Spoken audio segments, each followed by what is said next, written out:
Okay, greetings. Welcome everyone to maybe a surprise edition of panels from the Dragon Con Urban Fantasy Track. We are going to do one of these panels each week to discuss each of the remaining supernatural episodes from season 15 as we count down to the end, at which time we will provide, or well, I guess all of my remote panelists will be providing themselves with tissues because we will probably all need them, as my guess. So we're here tonight to talk about the show, and the first thing we're going to do is have each of our panelists introduce themselves. And at that point, we will get started with a few questions that we have. Please throw in any, well, don't throw them, but type them in, any comments or questions you might have. And we would love to see what kind of interest you have in this particular episode. So thanks very much. And I am going to start with Beth. Hey everybody, I'm Beth Dogner. I write paranormal fiction and nonfiction. And if I look a little sleepy tonight, it's because it's 1 o'clock in the morning where I am. I live in Berlin. But I'm super happy to be here tonight. I've been on Carol's Supernatural panels now for many, many years, and I'm looking forward to counting down to the end with everybody. But I'm super happy to be here tonight. I've been on Carol's Supernatural panels now for many years. I just heard myself. That's weird. Does someone have the YouTube up? Maybe. No, that was me. Yeah, we're okay now. Okay, go for it, Gail, please. Okay, sure. Hi, I'm Gail Z. Martin and Morgan Bryce, and as Gail Z. Martin, I write urban fantasy, epic fantasy, and more. And as Morgan Bryce, I write urban fantasy, male paranormal romance. I've been on Carol's Supernatural track now for a number of years, and I'm really thrilled to be here talking about the last episodes. Thank you. How about Kristen? Hey, I'm Kristen Jackson, graphic designer and a production artist in film. And I'm just, really excited about this final season and also kind of sad about the last few remaining episodes. I was kind of prepared for the heartbreak last spring, and then there was a delay. So now I have to re-prepare myself all over again. I see that you're prepared for the heartbreak. Okay. Anna.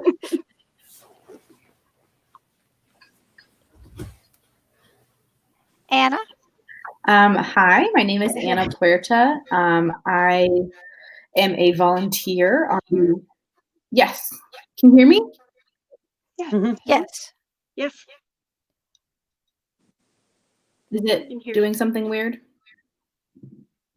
Nope. Oh no. Well, given the topic, it could be. I don't know. But, yeah, I think you're okay. Okay. So I am a volunteer on Urban Fantasy, and I have a MFA in film and television. Try to get it out really quick. There you go, before something else happens. Damien. Hey, I'm Damien. I am a, podcaster, cosplayer, convention attendee, and a fan panelist over here on the Urban Fantasy track for Dragon Con, the Dragon Con X track, the Dragon Con Diversity track, and the Dragon Con Horror track. I've been covering Supernatural for Dragon Con since the very beginning. So for me, this is definitely going to be a bittersweet season. Not only does it close the chapter of the show, it closes a chapter of my life at the con.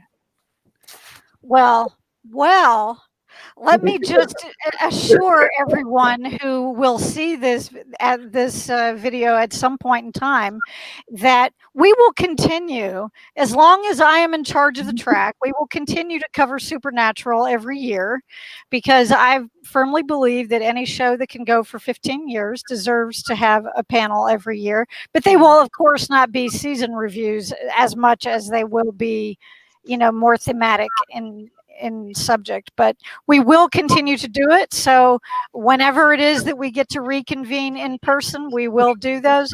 Now, when I say that, it could be that we'll pick some season at some point to say, okay, we're going to talk about this and that's it. But that seems a little too specific to me at this point in time. So I'm kind of a bigger fan of the thematic approach. But one thing that I kind of wanted to start off our discussion with about this particular episode last holiday is that it seemed to me as though it was kind of a good one to ease our way back into getting back into the into the show, since we've been away from it for several months. And now I know that they had already filmed this one before the pandemic hit, but just didn't have the post-production stuff on it. But I know that, that they had, of course, not intended that to be the case. But for them, I don't know if it wouldn't have quite the same feel as it does for us watching it. But I wanted to get your reactions to that. Did you feel as though it was a good way to kind of ease back into it? And Beth, we'll start with you. Yeah, I felt like it was a really great way to ease back into it. Partly because it was one of the more quiet episodes. There wasn't a lot of action, big fight scenes. We just kind of got to spend some time with Sam and Dean. And knowing that it's going to get really crazy for these last 6 episodes, it was just like this quiet moment to share with them before we dive into whatever hell is going to break loose for the next 6 that are coming up. So yeah, I thought it was really a nice way to just get settled in with them again for this last hurrah. Yep. Gail. Yeah, I thought for many of the same reasons that Beth said, it was nice not to come back immediately into world-ending action.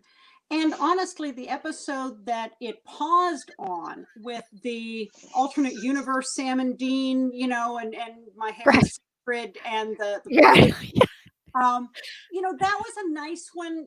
If we had to pause somewhere, there are worse places to pause, because that one was also a little bit lighter, and it didn't leave us on more of a cliffhanger than you're going to have in this season. There are worse places to have paused. So yeah, I thought it was nice to ease us into this, and it will lull us into a sense of complacency, and then next week it will just wallop us harder, because that's what the show does. As we know it shall at some point. Damien. Man, for me, yes, it was a great hopping on point, but it also reminded me of like little small episodes, like over all of the seasons. It's rare that you get to see Sam and Dean kind of be happy.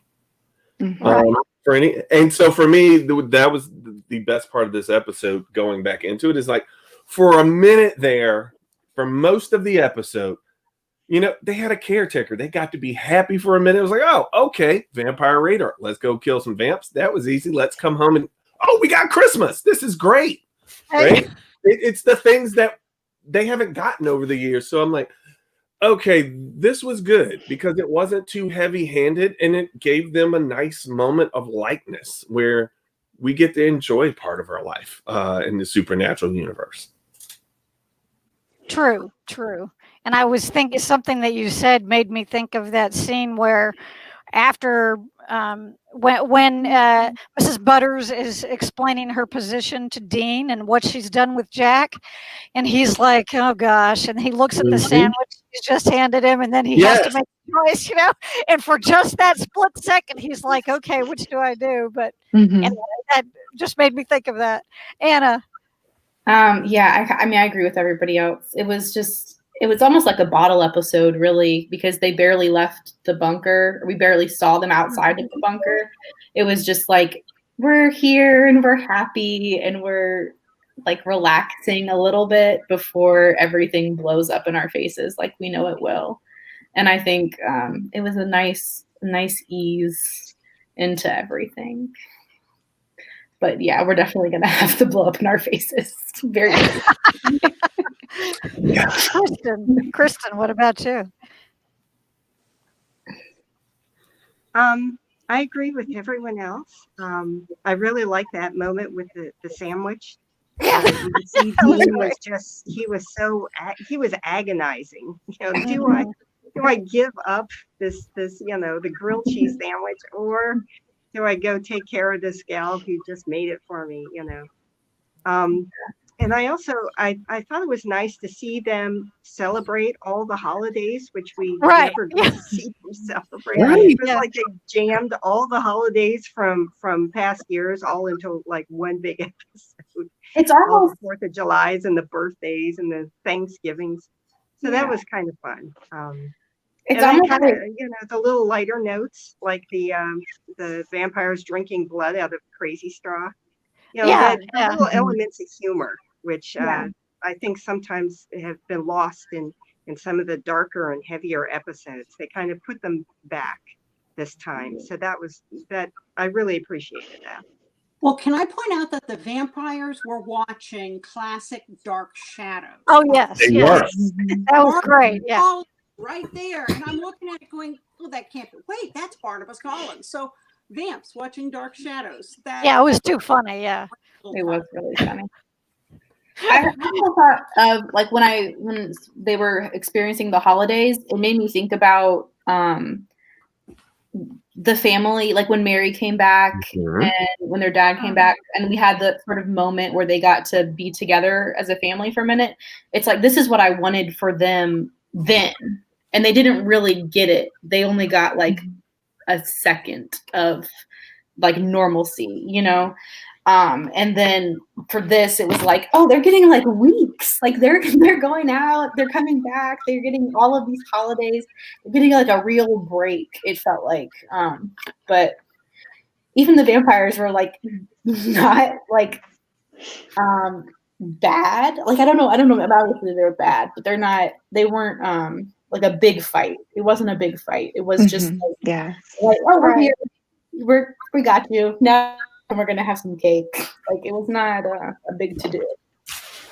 Yes, we are going to talk about that whole situation a little bit later because that's one of my more meaty topics I would like to go over. But I get just kind of building on this question that I just posed.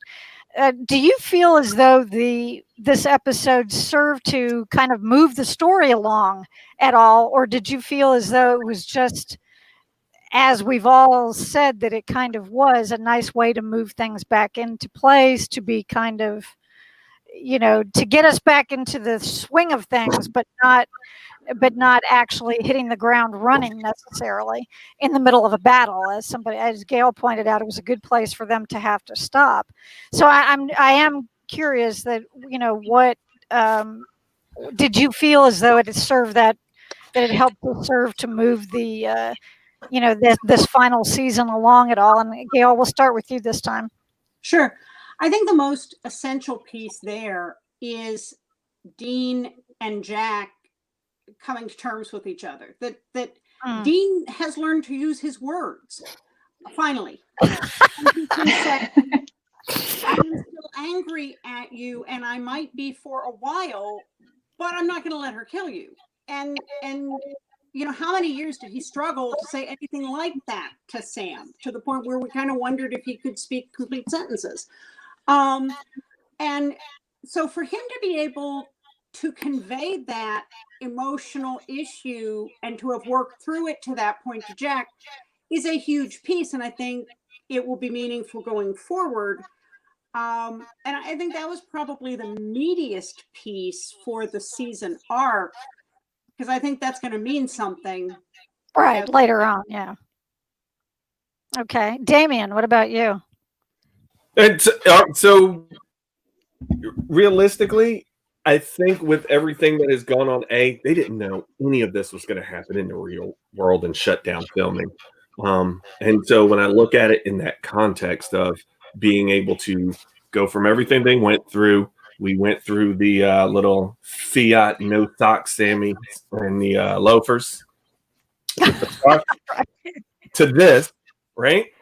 Right. It's a nice smooth transition, right? It gave you just enough to advance the story. Again, what Gail said, them being able to sit down and have that conversation, but also keep in mind that they're like, wait, Sammy's out on a date in the middle of all of this. Yeah. And still being able to look back and go, there's some things going on with Jack. Billy has a plan. I wonder what it is. Something feels off, right? They gave you just enough, which I think is important, right? We've what we said in the beginning. We've gone from heavy. World's ending. We're gonna die. How do we not die this time? Right? It's okay. You know, I was going back and I was looking at the scene where Chuck walks into the Radio Shack for all intents and purposes, and him snapping the way he did, and it's like, let me just blow up all the other universes. It's like, okay, so this is where we're going to.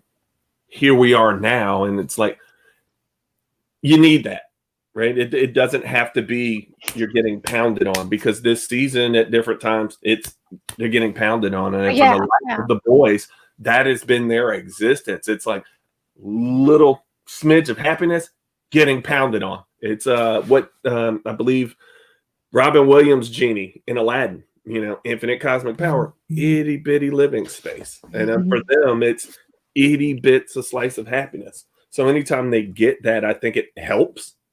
But also, you know, it answers questions as to their development as people as it goes along. Well, that's true, because when you see people in repose or in their relaxed state, and when they're not like on all the time, you learn something about them as well. So that's a good point. Well, remember, they're constantly in trauma, right? These are people with trauma and no therapy whatsoever. So it's like, what are we doing? We're stuffing this with sex and burgers, pie, and beer. This is what we're doing, and killing occasionally. Killing occasionally, I like that. Anna, what about you? So I think that for me, this episode, the way it moved was with Jack. And it was at the beginning of the episode, like, he's not even able to leave his room. And through this episode, I mean, at the end of it, he sort of claims that he's worth something and that he can save the world, right? And he's worth surviving. I'm not sure that, like, if Miss Butters had tried to kill him at the very beginning of the episode, he might have been like, you know what, you're right. Like, I did terrible things. Sacrificial lamb, kill me, you know? And I think by the end of this episode, he has grown and accepted and dealt with having a soul, his like newly, you know, soul, put back soul. Right. Newly returned, yes. I think that's the way that I think, at least in plot advancement, this episode gave him the strength for what is to come. Okay, Kristen. Yeah, I like the fact that they kind of reintroduced Sam as the conscience, and Dean is the sort of impulsive and just dare taking sort of guy. When he pushed the button, you know, he saw a button to push, and so he pushed it. Right, yeah. So it kind of, and then Sam in the car, you know, it just sort of it reaffirmed who they were as people, and the two brothers. That kind of goes all the way back to the very beginning, and that, you know, the heart and soul versus the, you know, the bravery and the impulsiveness. So I appreciated that sort of looking back type of feeling for the two brothers. Right, they're kind of like two halves of a whole. So, Beth. I'm actually going to add to what Kristen said. I think it was important for us to see Sam and Dean being Sam and Dean. You know, they still are at odds with each other because they have different approaches to things. But it's still that kind of brotherly, affectionate sort of disagreement, as opposed to what we've seen from them in previous seasons, where they have really, truly been at odds with each other. And I think most of us who have been on those panels over the years, we always say that we don't like those episodes as much. We prefer to see them as a team working together.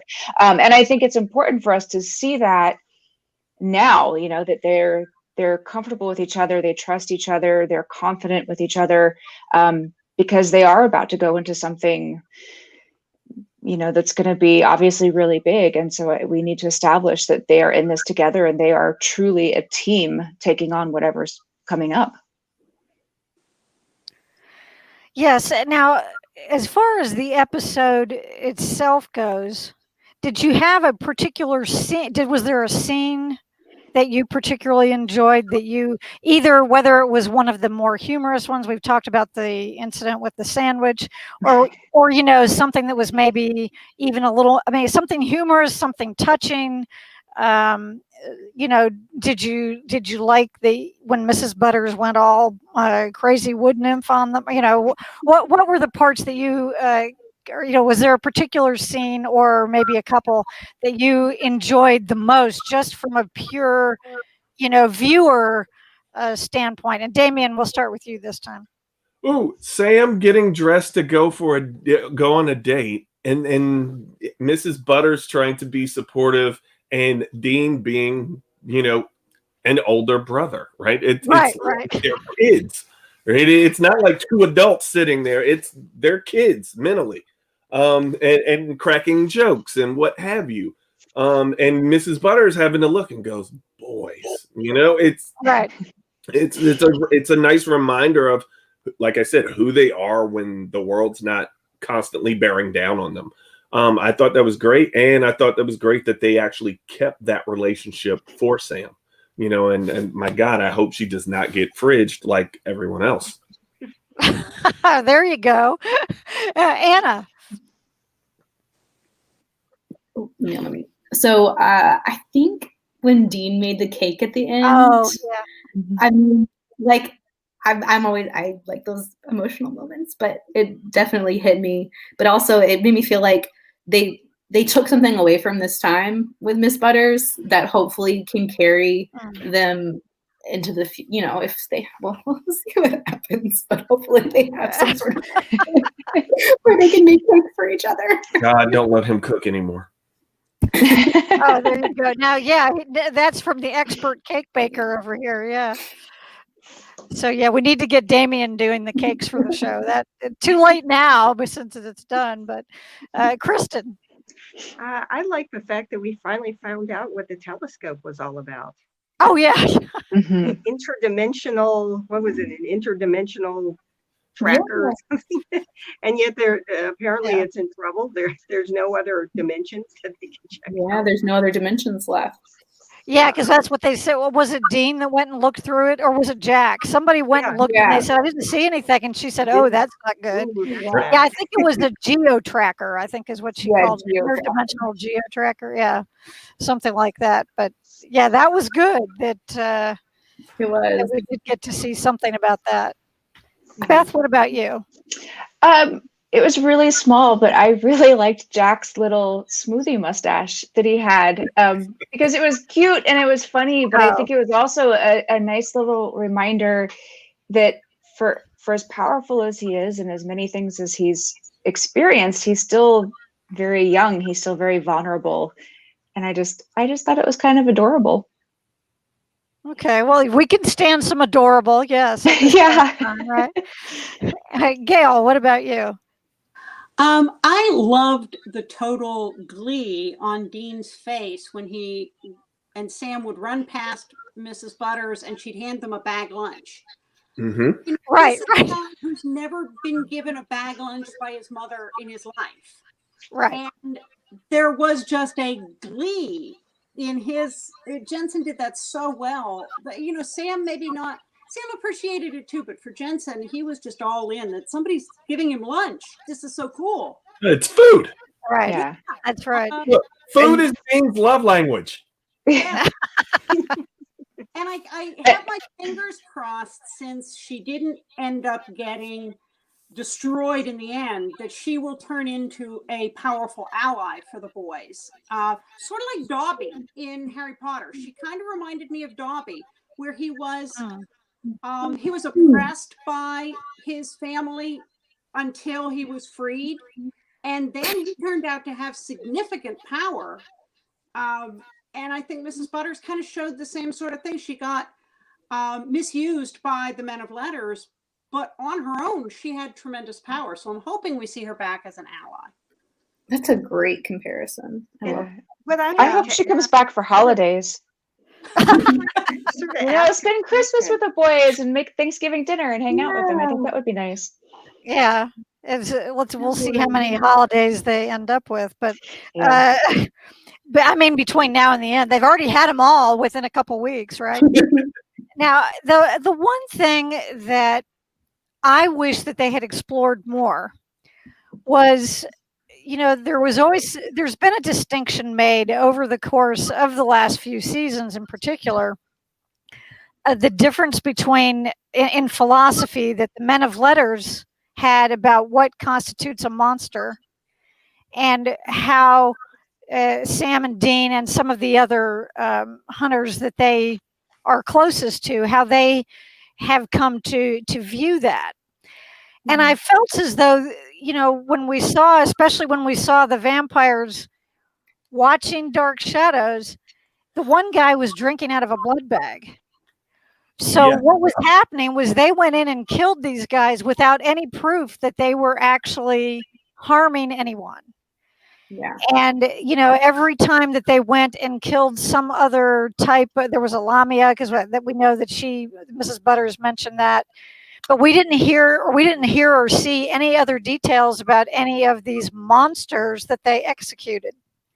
And it just kind of bothered me that wasn't explored a little bit. And I know that there's only so much that they can do in one episode, but I kind of wanted to get you guys' reactions to that as well. That, because I still feel as though they definitely are on team, let's find out what you're all about before we automatically kill you. And so for them to have kind of come about face in this particular episode, but without us having all of the information either, I just thought it was just a little odd to me. Anna, what about you? What did you think? Yeah, I agree. The monster rate, I mean, normally they find things because there's deaths, right? And they've tracked news. So the monster radar just tells them it's a monster. Right. And I mean, I guess everybody knows that. I don't know why I'm saying it again. But it was weird. And I'm not sure that I would expect it from Dean maybe more than, I feel like he's more like, oh, okay, it's a monster, let's kill it. Generally than Sam, but I was surprised that they didn't sort of take a moment to see who they were. Yeah. Okay. So it did bother you as well. Okay. I'm glad it wasn't just me on the panel. Kristen.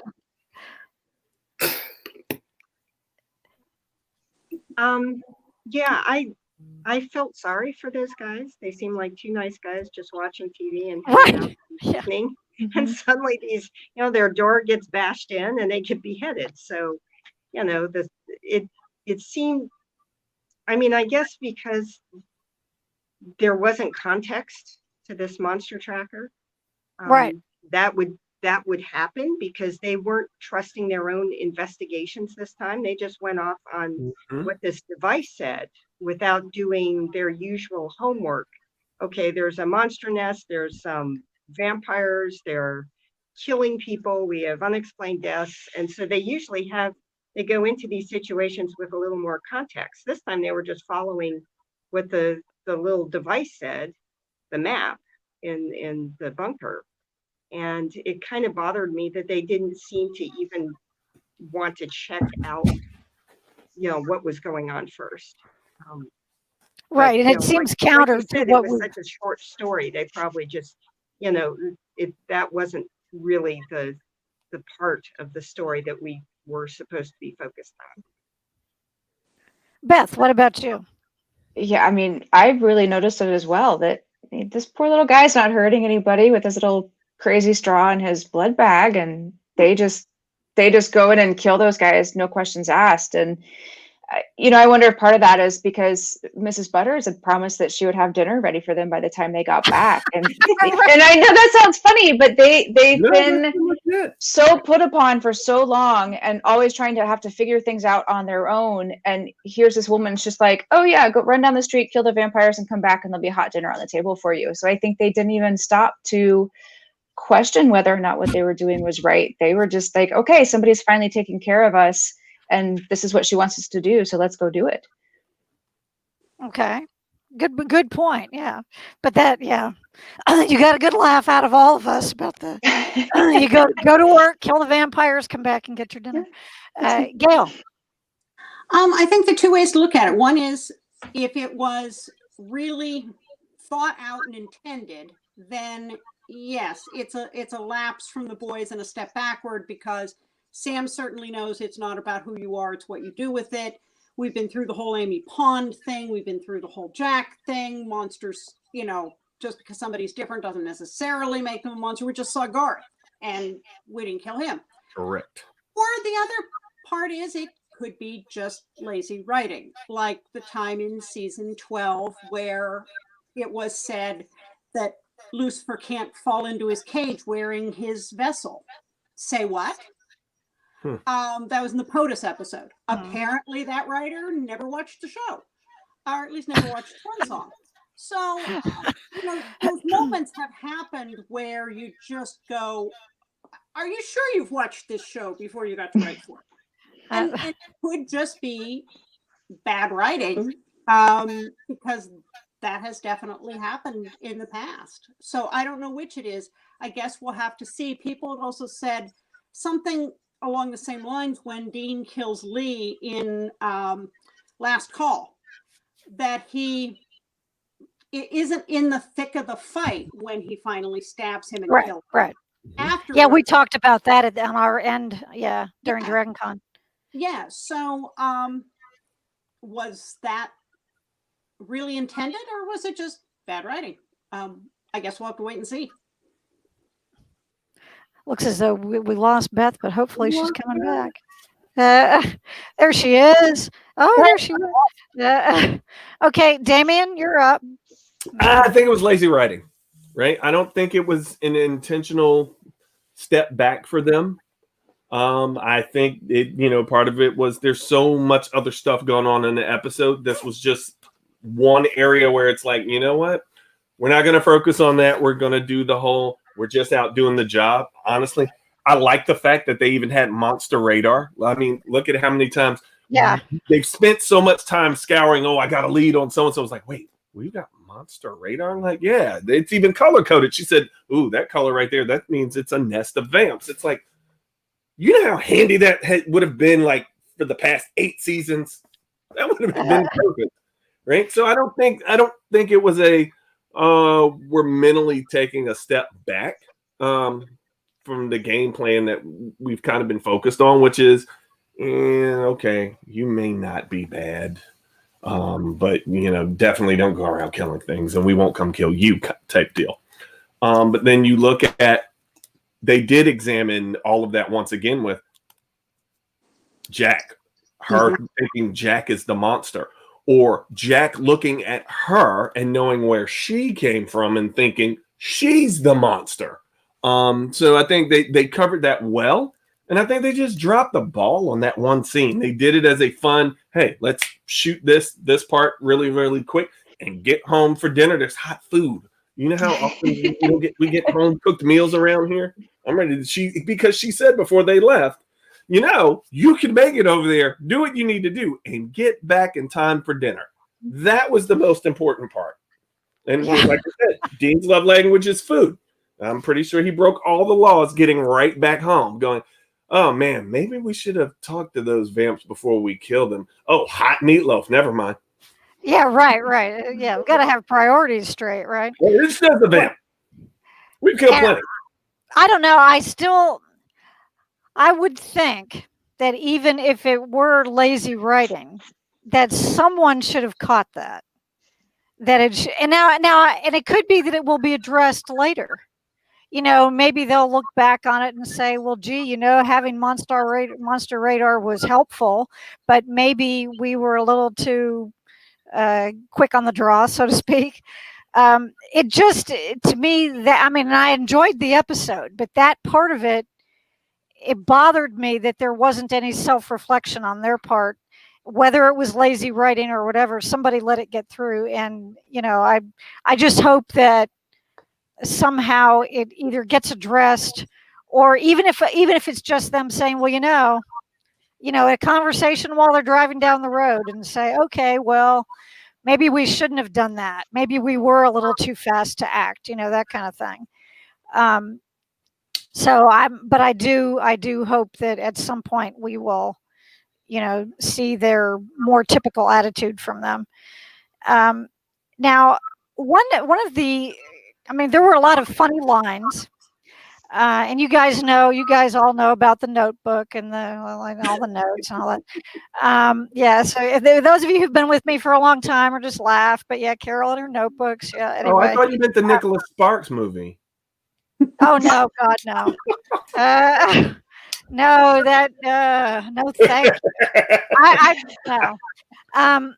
In any case, but I write down these, the quotes that I particularly like, whether they're amusing or whether they are something that I think is very important to the story of what's going on. And there are a lot of very philosophical things that get said on the show. But one of the things, and this was actually one of those moments that it was very quickly done and said, but Mrs. Butters tells Sam to enjoy the world you're fighting for. Mm-hmm. And, that was kind of what they were getting to do in that episode. And to me, that was just kind of a nice reminder for them. And this is before she went all, powerful, green eye, evil, or whatever, and all of that is before they find out what she's really up to. But I did think that that was a good point. And, when it comes down to it, do you think that they have they had a chance to really enjoy the world they're fighting for? Kristen, we'll start with you. I'm going to have to, I have a neighbor who just pulled up with a car that's blasting music. So I'm going to have to bow out for just a brief second to relocate to somewhere a little further away. Oh, okay. Well, then we will see you when you come back. If you want to just mute yourself or whatever, and we'll okay, go. That's fine. Okay, I'll go to Beth then. Okay. Beth, what about you? I don't know. I'm torn on how I feel about that, because on the one hand, I've spent years and years feeling like it's never fair for Sam and Dean, and they deserve to have more moments of happiness. But at the same time, I kind of feel like because those moments are so fleeting for them, that maybe they appreciate those moments than people like us would. Because they realize how rare it is, and they realize how hard earned it is for them. So yeah, I don't know. I'm really torn on that. Okay, Gail. I think that we have to look at it and say what we see in episodes is a small piece of each of their years. Mm-hmm. There's rarely a time when an episode covers more than a week or two. We don't usually have months in an episode. Right. Right.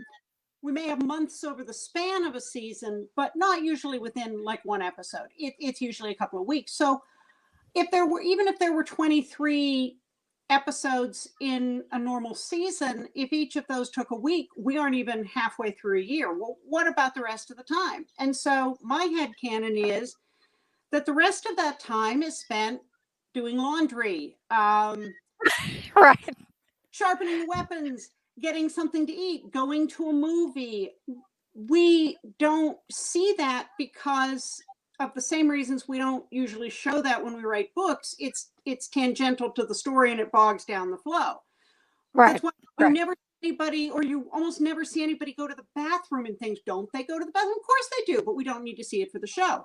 So I think that there is a lot of time that is not dramatically worthy of being in an episode that has to happen as they're driving from one place to another, or healing after they've gotten the crap beat out of them, or Right. just in between having enough information to move on the next hunt. And that might be ordering pizza and wings and having a beer and sitting down in their hotel room and binge watching Netflix. Or it might be, going to an amusement park. We don't know. But that's my headcanon, is that there's a lot of time that exists in their world that we haven't seen because it wasn't dramatically important. I hope so. Right, because we know that they bring up in discussion, and that's a good point, because we know that they bring up in certain discussions. I mean, Dean loves to watch his movies and, and his television shows and, read certain books, and Sam, the same way, but they do talk about that somewhat. So yeah, we don't need to see them sitting there doing those things, because it's not, to hear them talk about it is, probably sufficient. And unless you're really hardcore and you want to watch Dean, watch something else. I don't know. Damien, what about you? No, I think they do a good enough job of providing us with just enough of those moments where we have a good makeup of what Sam and Dean do in those in-between times, right? Anytime there's a conversation, between the two of them, whether it's serious or whether it's something foolish. I think they do a good job of crafting that, where we don't have to really spend too much time wondering about that.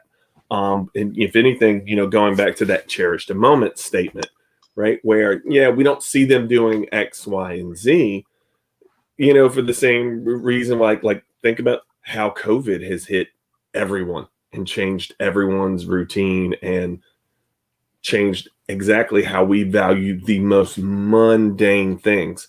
When I look at how we've responded to that and how our day-to-day lives have changed, and I'm like, okay, now look at their lives and the everyday crisis that comes along, whether I'm out hunting or even, and it's not even, hey, I'm out hunting. It's almost like, let's say, yes, COVID's around and I don't have a job type deal, right? Where theirs is the world's ending, plus I've got to go fight this nest of vampires. And by the way, my shirt smells because Mrs. Butters said, you need to do laundry. Someone's not been doing laundry. She specifically pointed that out, right? Right. Yeah. So like I said, they do a great job of weaving all of those little pieces together to give you a big enough picture to go on. Okay. Anna. Yeah, I think there's definitely, like, they are enjoying some of the world. Do I want them to have more? Mm-hmm. Like, yes, of course.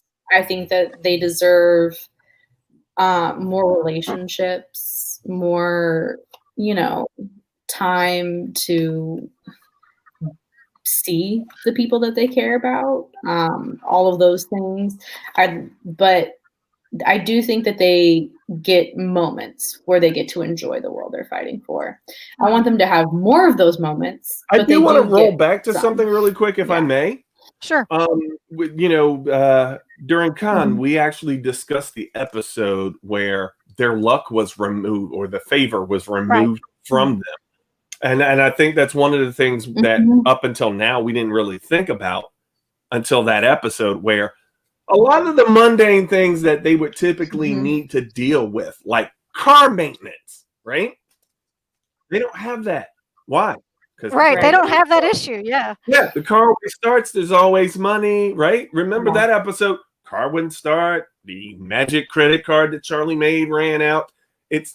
Those things did not happen as well, right? They kind of had a certain amount of favor where things is like, oh, I'm got a credit card and a whole bunch of burner phones and full tank of gas every single time.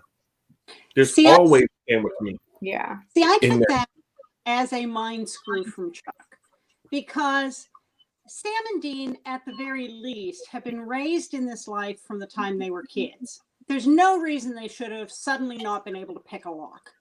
So the Right.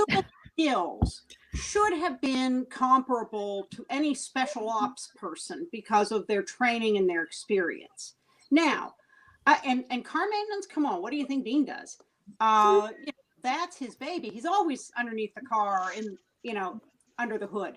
So I really saw that as Chuck screwing with their heads to say, you are what you are because I made you that way and you're nothing without me, which is what he wanted them to believe, but which of course wasn't true. So, yeah, okay, why did Dean have 17 cavities? Yeah. We know. It's like all of them catching up with him. Yeah.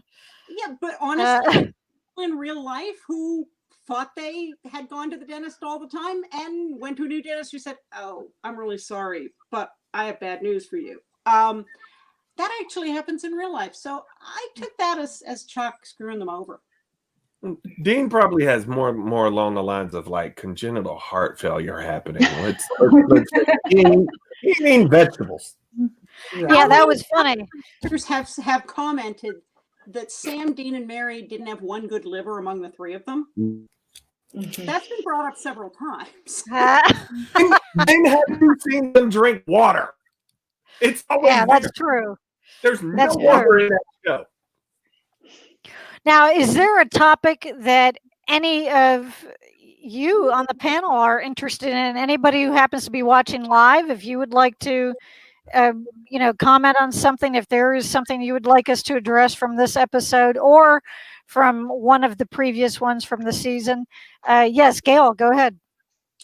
Okay, so there's probably going to be a somewhat, or at least in some quarters, unpopular opinion, but I'm really uncomfortable in the home stretch of suddenly shoving a romance in this, because the show has never been about romance. It's been about the boys. And to pop this in all of a sudden feels uncomfortable because that's not that happy when it's over. Why am I suddenly but that's I think we're getting an echo again. Kristen, it might be. Okay. Okay, we're good. Okay, I think we're Okay. fine now. Okay, Gail, back to you. to me that just feels like the wrong. It's a distraction. Episode. And I'm hoping that what they're not setting is a reverse swan song. I really, if that happens, I'm going to be very unhappy. Well, are you thinking when you're talking about specifically about a romance, are you thinking about Sam and Eileen? Is that what you're talking about? Okay. Yeah. It just seems yeah. nowhere all of a sudden. I never got the vibes that they were romantic before. I thought they were friends, they were joking around, they were comfortable with each other, but men and women don't have to always take that to a romantic place. You can have friends that you're not romantically involved with. And to me, it feels very forced and unnecessary when we want to focus on the brothers. And maybe they get that afterwards if they survive. Maybe they just go out like Butch and Sundance. But it just seems like an unnecessary distraction at this like Butch and Sundance. But popular opinion. it just seems like Okay. thought. Anybody else have a reaction to that? I don't know. I disagree. It's minor, right? We've got so many other things going on. It's nice for Sam to kind of just have something, right? Something that that may even help give him a glimmer of hope toward the end, because we don't know how this is all gonna turn out. It could very well be that Sam don't make it, I'm pretty sure they'll burn down the CW if they don't make it. That's for sure.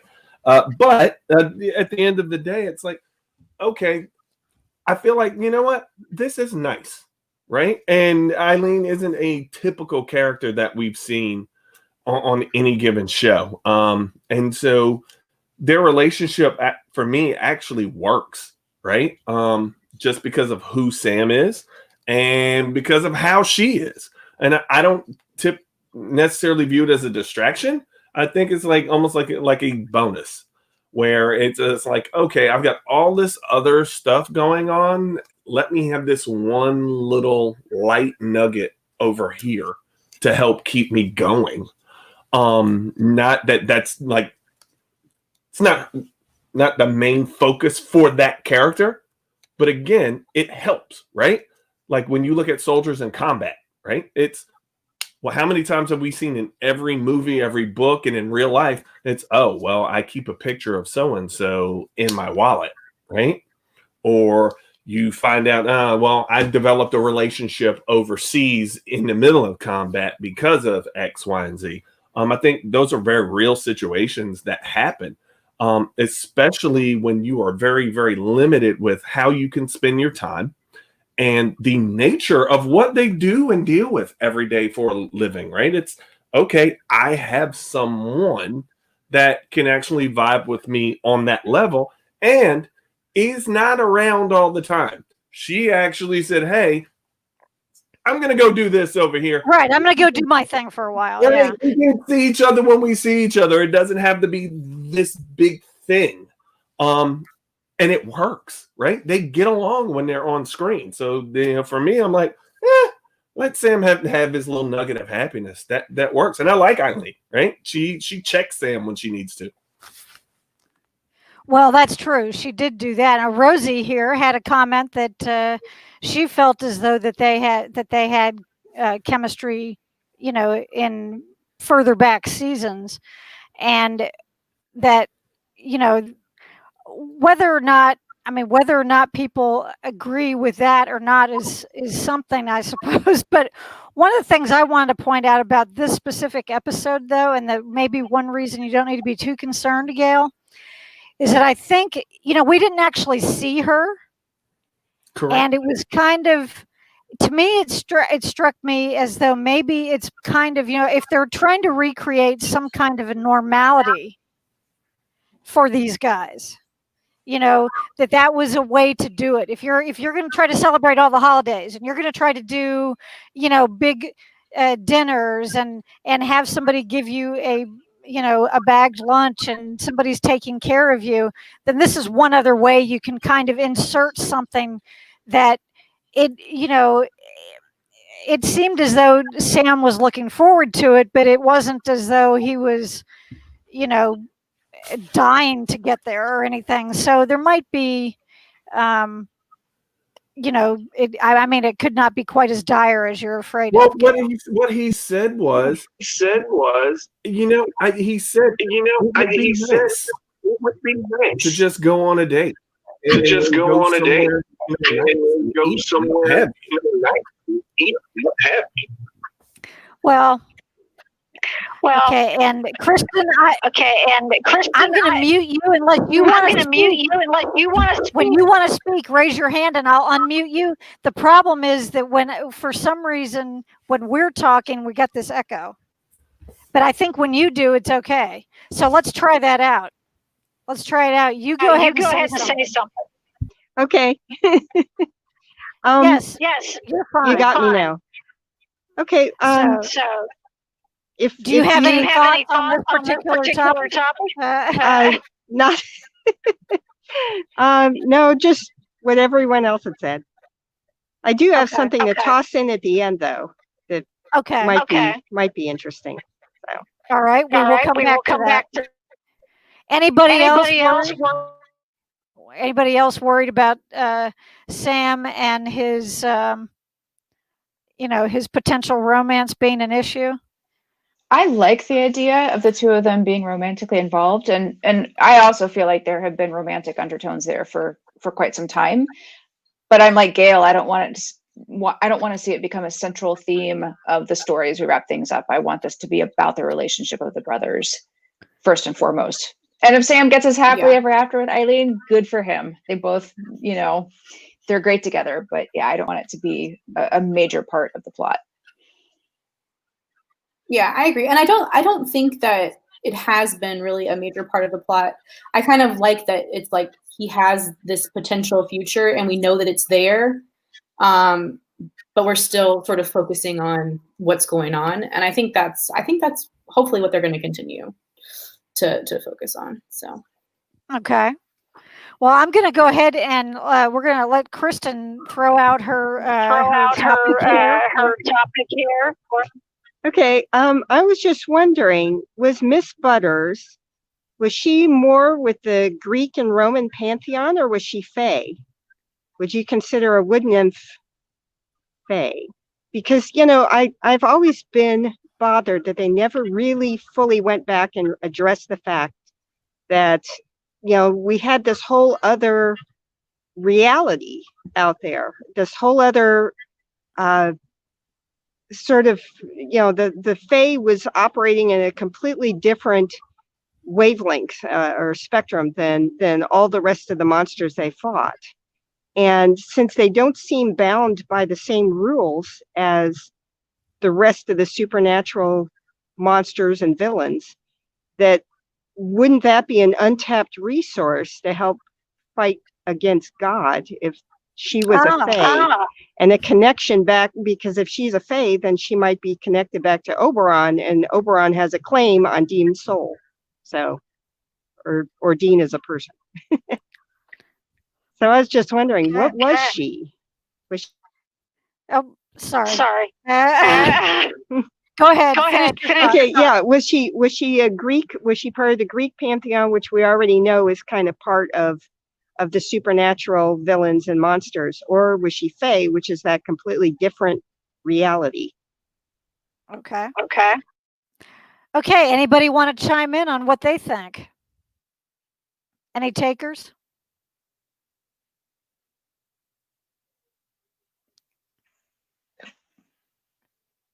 Anybody? Yeah. I think that's very possible. And we've seen other pantheons show up. They didn't always fare well, but they did show up. And yet, you know, kind of like Fortuna in the Gambler, who was another pre-Christian deity who really had a grudge about this new god who showed up and took over and gave them all the blame. Yeah. There are older creatures. And so I think that could, my first thought, like I said, with her was, whoa, if she's got power and they didn't destroy her, maybe this is somebody else who comes in to help with the final battle. That's certainly possible. But yeah, I think I don't know about Fae though. That seems to be more of a Renaissance interpretation of the nymphs than the original mythology, which was more Greek. Sort of a romanticization of the Greeks than what the Greeks may have thought. I don't know. But which would also, the Greek aspect would kind of fit in with the men of letters too, I think. But anyway, I didn't mean to interrupt. I'm sorry. No, we haven't seen enough of the Fae for them as a species to all come in, you know, riding their centaurs over the hill for the last battle. That would be kind of out of nowhere. Colorful, but out of nowhere. So I don't know that Legolas is going to show up here, but we have seen them before, but not a whole lot. So I don't know. I guess it depends on what we see in the next few episodes. Well, the other thing I would keep in mind is she's been in a state of suspended animation. And when you look back in the episode, she came from first being under control of the Thule Society, which of course, you know, it's the Nazi kind of version of Men of Letters, really, when you look back into some of that. So we don't know really how many. Remember, she said, "Oh, I want to return home where it's blah blah blah and this and that, and the trees are green." And I'm like, lady, that may not even be there when you do. Right. You're going to be in for a big surprise. Yeah. But you see, she was manipulated first by the Thule Society, right? Which was not good. But then the men of letters were not better by any stretch of the imagination, right? And so you're looking at this creature who's like, wait, we don't know if there's more of her. She didn't even address whether there were more of them at all, right? She was kind of a one-off, so to speak, just by the nature of how she was even brought over in the first place. Which, again, I think with this being the last season, doesn't give a lot of room to develop that, relationship or any kind of history or bring in additional characters, what have you. However, she did have a significant power source. And with that, yes, you need a significant power source at the end of everything. You see how they keep trying to power up Jack, and then she was able to depower Jack. With some arrow powder. Right. It took a minute. It's why they started making graham crackers in the beginning. It was in ginger snaps, so to decrease all the male power. That's what they're there for, right? That's some old school. You'll just have to look that one up and trust me. But, right? But that's what she did. She fed him a shake, and it's like, oh, okay. Now, can I have another smoothie? Yeah, that must have been good. Well, and so I would. There you go. If nobody else has anything to add, I want Kristen to tell us, what does she think? I have one more quick.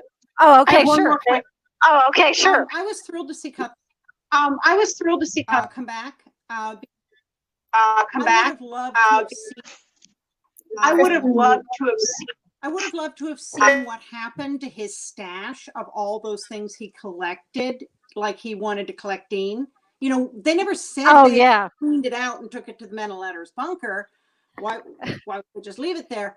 But he fascinated me because he reminded me a lot of the character, the Collector, in Simon R. Green's Nightside, and who had a lot of layers to him. And at this point, we're not going to get those layers, but I always wanted to see more of him because I thought there were probably some good stories to be told there. Okay. So now I will. Okay, Kristen, what is your thought on the question you asked? Oh, I'm sorry. Okay. You're back on. You're back on. Okay. About if she's Fae, I kind of think I would like her to be, because it seems like they need to have an all hands on deck to fight God and possibly Amara too. And that sort of brings in an entire other race of beings, which also kind of have a vested interest in our reality remaining. Since God is kind of going on and destroying all these other universes, they're going to be impacted too. They could go out just the same way as all the other realities. So I'm kind of hoping that was a way to reintroduce the Fae to the supernatural storyline, and maybe have them be part of the team, team free will that is in for the final battle. Well, because you do point out that, they can use all hands on deck, so they may as well, make use of what they've got. Well, folks, I think we're probably about out of time for this evening. I know people have other things going on. First off, I want to thank all of you, all of my wonderful panelists, for being here. And Beth is with us from Germany, folks. So it's like 2:00 in the morning for her. So I hope you can go to sleep at some point after, having this discussion and making and we do have one comment here that I'll add, that that's an interesting idea to move out of the Christian mythology as the sole power source. And so we'll, I'm sure, find out more, on that topic. We will be doing this again, same time, same place, next week for episode 15, Gimme Shelter. So who knows what to expect? Well, I mean, aside from what we saw in the previews. And oh, Rosie says good night, Beth, if you haven't seen that. Oh, good night, Rosie. So anyway, but thanks so much to everyone. Thanks to all of our viewers. People can go back and view this at any time, of course. And we appreciate everybody being here. And thanks to all of you wonderful panelists for joining us. Bye, everybody. We'll wave goodbye. Bye. Thanks, Carol. See you next week.